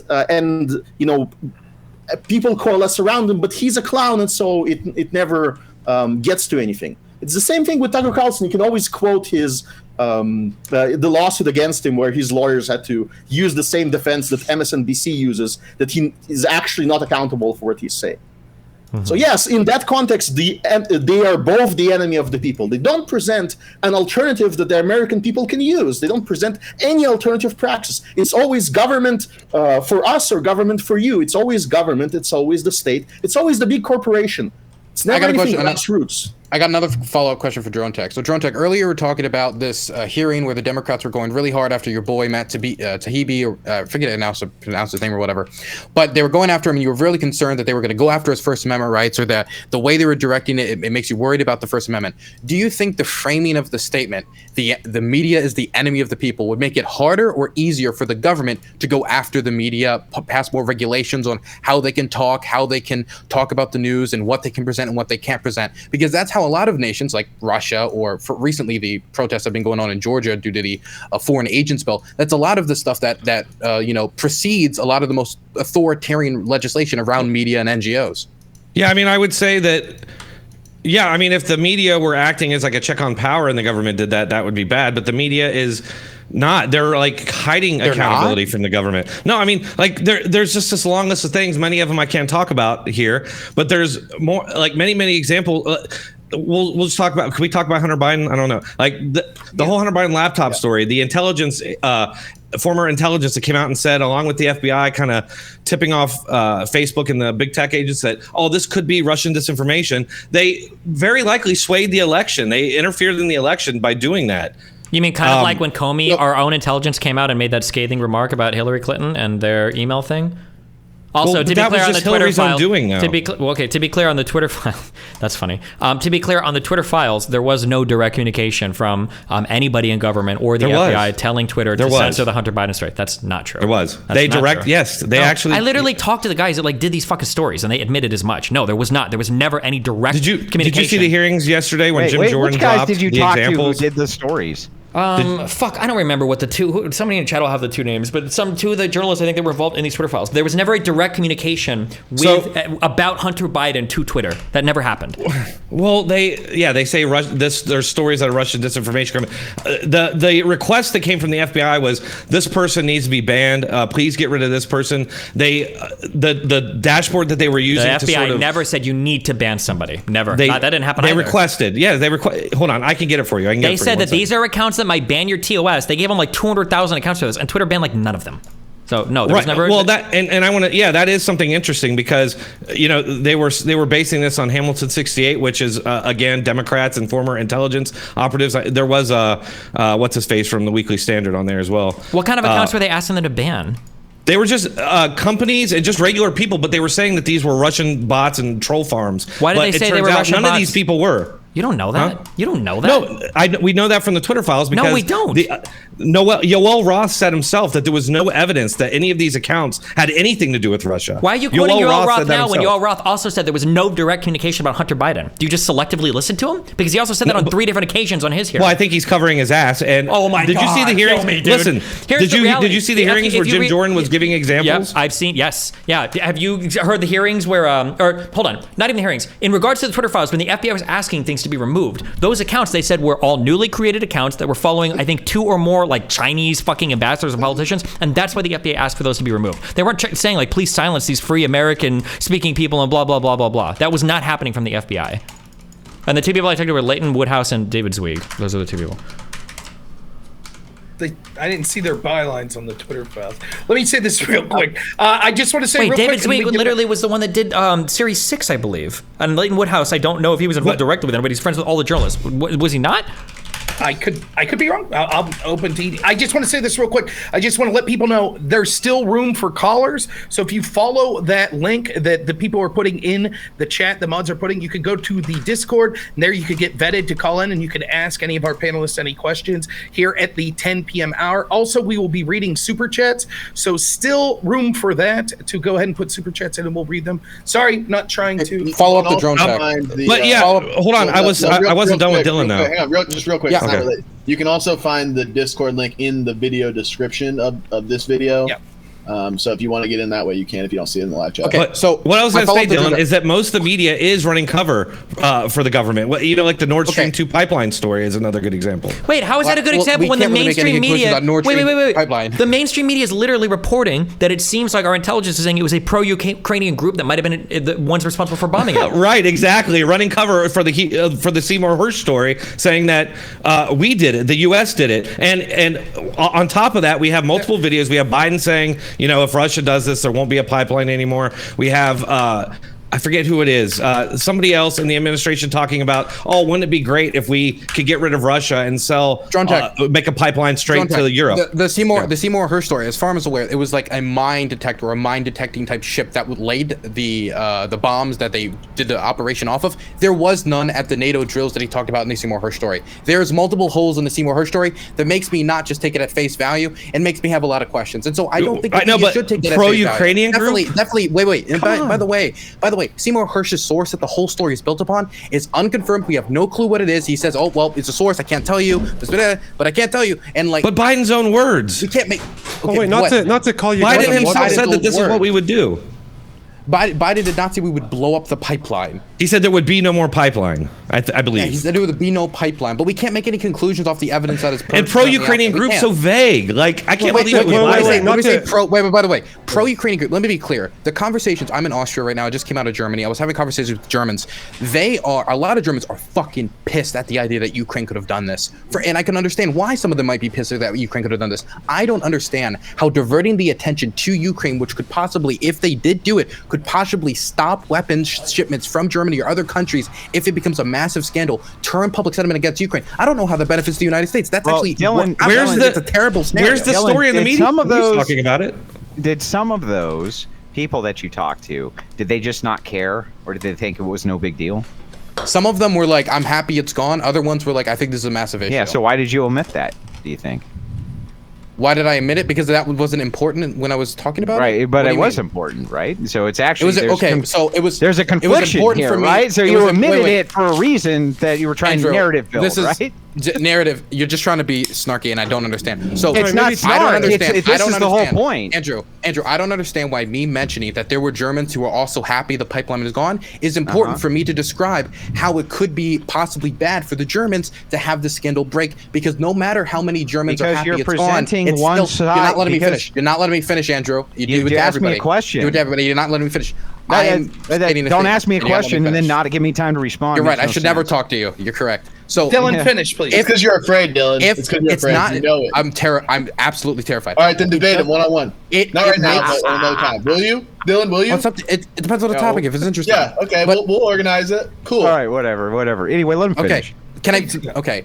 I don't understand how me mentioning that there's going to be Germans who are pissed off at the Ukrainians if the Ukrainians did blowing up a pipeline that connects them to Russia. I don't know why it would be important for me to also mention that there's separate Germans who might be happy with it. No matter what, that is going to turn more of the sentiment against Ukraine than in favor of Ukraine. There is no way that story is covered. That's going to there would need to be an effort to do that. There would need to be an effort to make that happen, which there is none. Well, not to pin you guys against each other, but I think Zen earlier on... I never got to finish with Dronetek. Dronetek. I'm not going to argue that there isn't examples of the media behaving poorly or not being a great check on power, but there are examples of people being a check on power. During the Trump administration, I don't think you're going to argue that the media did not criticize Trump enough. I think... Well, of course. They do a Republican administration, yes. When it comes and then to Biden, it changes. When it comes to Biden, the coverage of his border stuff has been immense from right-wing media, from even sometimes centrist media, just hammering him on it, and that has made him change and even reenact some of Trump's old policy, making him directly change his policies. That is the media, even though I might disagree with what he's doing now, that is the media in a way holding to him account, even if I disagree with how they're holding him to account. What about Biden? Are they attacking Biden for that? I'm not seeing that anywhere. Biden on Afghanistan? What do you mean? Biden's constantly getting attacked on immigration. Absolutely. And he got hammered on Afghanistan. He got hammered by everyone on Afghanistan. If you poll American people on how he handled the Afghanistan withdrawal, it was not pretty. I don't really want to pin you guys against each other, but like I feel like Zen... No, can I get an acknowledgement that there have been examples of the media holding Biden to account? I watch a lot of media and I just don't see the same energy. Did we see the Afghanistan thing that literally resulted in Biden's lowest popularity polling ever? Absolutely. Yeah, but the media kept the favorable coverage just kept going though. I mean, they kept when look, the media just repeats whatever the administration says. If they say there's no inflation, that's not we've redefined inflation, they go along with it. Showed that they did not go along with Biden's story when he was getting interviewed about it. For example, when they brought to him, "Hey Biden, there was Afghans falling off of the planes," and he was like, Well, it kind of sucks. They hammered him on that. He's like, oh my God, he's so callous. He doesn't care. He's abandoning our Afghan allies. This is absolutely horrible. Maybe on Fox. They hammered him on that. Not on Fox. Also every outlet. That video of people like clinging onto the plane for dear life and shit like that. There's no way that makes Biden They played that on loop. They played that on loop on every major outlet. It resulted in his lowest polling data, like Destiny said. Yep. All right, so here's. I feel like. Sorry. Let me just say that the networks have been skipping. The networks have not been, as far as Afghanistan goes, they have not been reporting on these hearings going on. It's been pretty much a big zilch on that reporting. Because the whole Twitter files has been a big zilch. LonerBox wants to pit us against each other. Please go. You've been trying. Okay, I said I don't want to pin you guys. I feel like Zen. I feel like earlier on you made a pretty good point about. I feel like you made a pretty good point earlier about how one of the problems with media is that they're incentivized financially to get in on a breaking story very quickly, but that might lead them to be conclusive in a way that they shouldn't because they don't have all the information. But then it seems like Dronetek, like Europe with the pipeline, you seem to be like a bit bothered that they've been kind of like broad with the Ukrainian pro-Ukrainian group, even though like we don't have the information yet. We don't know who did it. Well, no, I'm just saying like it's just funny that came out. That story popped out like a few days after the Seymour Hersh stuff. And it's just like, oh no, a pro-Ukrainian group did it. And it's just like, what? It just seems bad. Both are bad. By the way, right, there is an alternative. Wait. There is an alternative narrative that I have heard, and this is like the most pro-Ukraine narrative you can have. That certain Russian oligarchs blew up the pipeline because it served their specific financial interests, and when they undermine their war effort because they're not able to import the goods that they used to under all the sanctions, and they want the war to end as soon as possible. That is one of the most pro-Ukraine narratives that can be pushed. The government didn't do that. They didn't even entertain that idea. I think if all this happened under Trump, and you had a video of Trump saying, "Oh, if Russia does this, the pipelines won't be there," that clip would be repeated on news constantly. And you never see that clip. You never see the clip of I can't remember who it is. I've seen it. So I'm sure you have, but like CNN, MSNBC, ABC, CBS, NBC, PBS, NPR, they're not like constantly reminding people. It's just like the left-wing political violence versus right-wing. What do you mean constantly just like reminding? white like people being shot by cops versus black people. What is your standard? Do you need to like hear it every single time they talk about the story? Because no, I want the same standard applied. Like when an unarmed white guy gets shot by the police, I want to see media outrage about it instead of like nothing. And then when a black guy gets shot, total outrage that leads to riots, and then it turns out the shooting was totally justified. Look, it's like I don't want speculation. Wait, well, let me finish with this quick. I don't want speculation on the Nord Stream story. There's been so much speculation on it. Hate it. And that clip right there is only going to contribute to more speculation because we're not working with hard facts. And everybody's throwing out different theories with basically no evidence. And Seymour Hersh's own story that you're talking about has multiple holes in it, and his source is private. We don't even know what his source is. It's not a big surprise that they aren't covering it like crazy. Also, when white people get killed, the Ben Shaver shit got a lot of coverage in the media. I got to end it here in this sense, right? We're going to do an hour of call-ins. If you want to call in, that Discord link's in the description of the video. Also, it's been in the chat, so go ahead. We still have room for more callers. Get into that Discord. They'll vet you there, and they'll give you the link to be able to call in. What I want to do is give everyone around a minute to give their final thoughts on the topic proper. Then we'll get into the super chats and the calls, and I'm sure there'll be more arguing about it there. But I want to wrap this portion of it up. So we'll go in reverse order that we did the opening. So Kasimir, if you would like to start, go ahead. You have about a minute. You can give any thoughts you want to closing statements on this. I think that we need to establish like a universal principle instead of discussing these particular details. And the principle is that there's always some media that presents some praxis, and if you're operating against their practice, you are their enemy. And that's always true. There's always going to be some media that is the enemy of some people. Once we understand that, and once we agree to that, I think the proposition is a bit silly then. But then we can ask which people, which media, and whether they are actually the enemy. And I think in the case of the United States, in general, the media, most state corporate media, is against the people because they support this tiny oligarchy in Washington, D.C. That has to control a country of 300 million plus. That has to get them to accept that this is a proper principle for people in Washington decide what people in Alaska do with their gold mining, for example. And in order to establish that, they have to push a certain worldview. And because of that, I do believe that they're the enemy of the American people. But any media, even if you take alternative media, there's going to be some people that they're the enemy of. For example, if there is a libertarian media like Mises Institute, they're going to be the enemy of the U.S. government because they seek to abolish it. So I think the proposition is a little bit silly, but it was fun engaging on. Thank you. All right, Dylan, go ahead. You have about a minute. So modern reporting has a lot of problems. Sensationalization, 24 hours news cycle, like encouraging hardcore breaking news that makes it so people just have to get the story out as fast as possible, not really caring if they get everything accurate, has a lot of problems. But I have never, I can't think of a single historical figure who has said something along the lines of the press is the enemy of the people. It did not end up being a huge monster, did not end up being a horrible person. When we talk about using that phrase, it could be used in so many just horrible authoritarian ways that it honestly kind of scares me when Trump says it. Definitely when he's the same person who's talking about opening up the libel laws, the same person who said that we should permanently suspend the U.S. Constitution. That's somebody I would not trust with the First Amendment rights, and I don't think we should trust people who generally throw that phrase out there so willy-nilly, because I don't see that phrase being used towards good means. Besides that, I think we've displayed a few instances where the press has held power and institution to account and tried to hold them to some responsibility. I don't think it happens every time, but it's the work of good journalists and good media outlets and people working for more press integrity to push our media to do better, not to call them the enemy and demonize them, make it easier for the government to crack down on the media, and probably ending with them having a stronger control over it. Okay. All right. Thanks so much. Let's go over to Zen. Go ahead, Zen. You got about a minute. All right. Yeah, I think as far as the debate topic, I think the left side did actually concede on multiple occasions, albeit implicitly, that the media is doing things that are not in the best interest of the people, and you could say that's the enemy of the people. I wish we could have got into more. What I said in my opening, that the media as a whole, when we include academia, when we include social media, when we include music, sports, movies, all these kind of things, they create this like nihilist worldview, and that creates like this absurd cognitive dissonance where no matter how blatantly obvious it is in front of you, you still reject the truth of the matter, the absolute truth of the matter.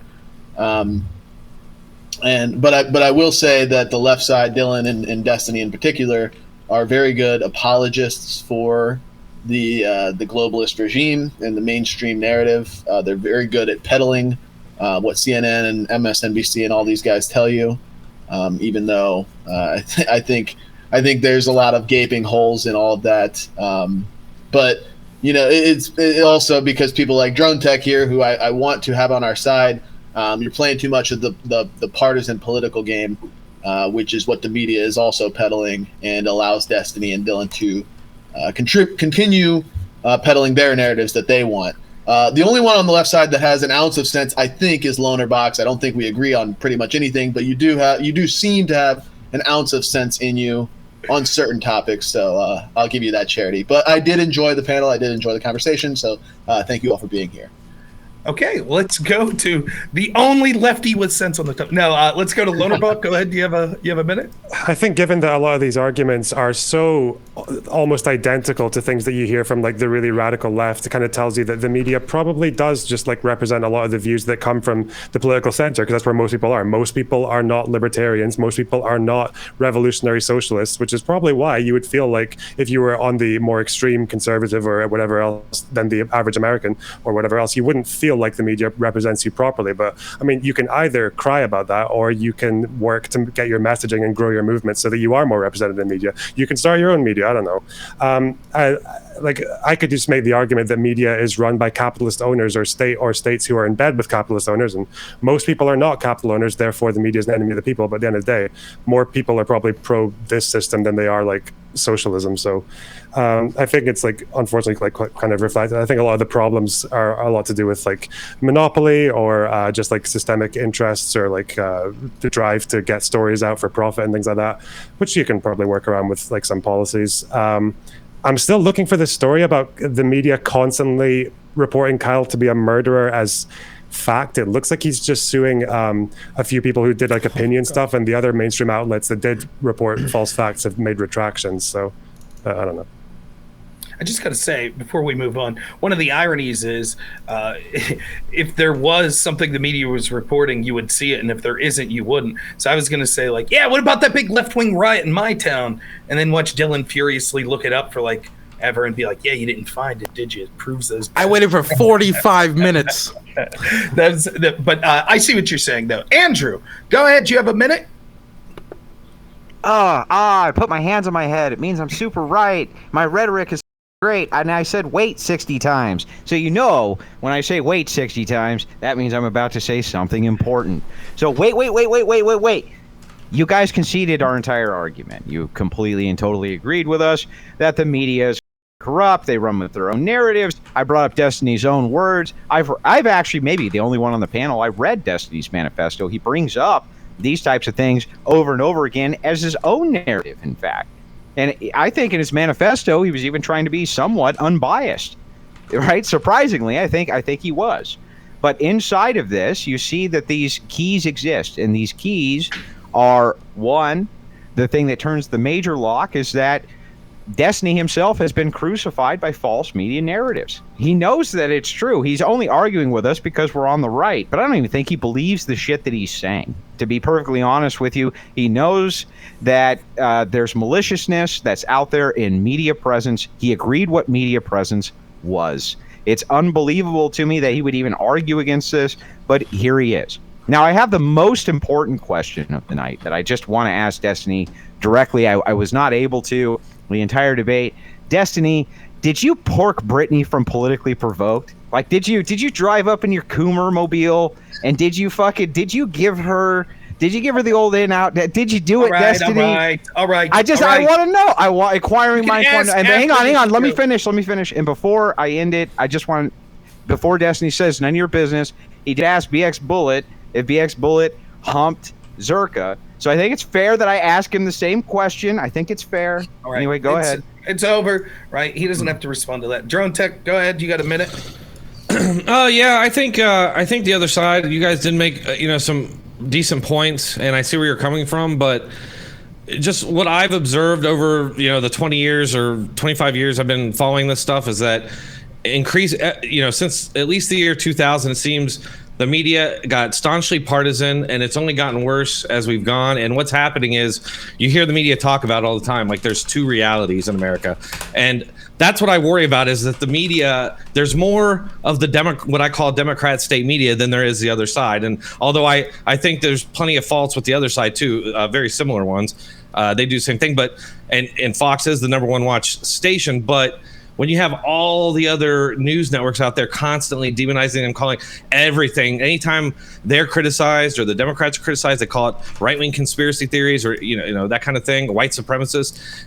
What you essentially have is half the country just dismisses anything they hear, and they believe anything the Democrat state media says, and that's a problem when Democrats are in control, because essentially what they're doing is setting up a two-standard system where the other side essentially gets criminalized and censored out of existence, and you have what's left. And I really see that happening. You see it with what can't be spoken of, and they said you can't release that stuff because it's going to be a security threat. You can't scrutinize us because it's a security threat because the other side's so violent, and right-wing political violence is the most prominent thing.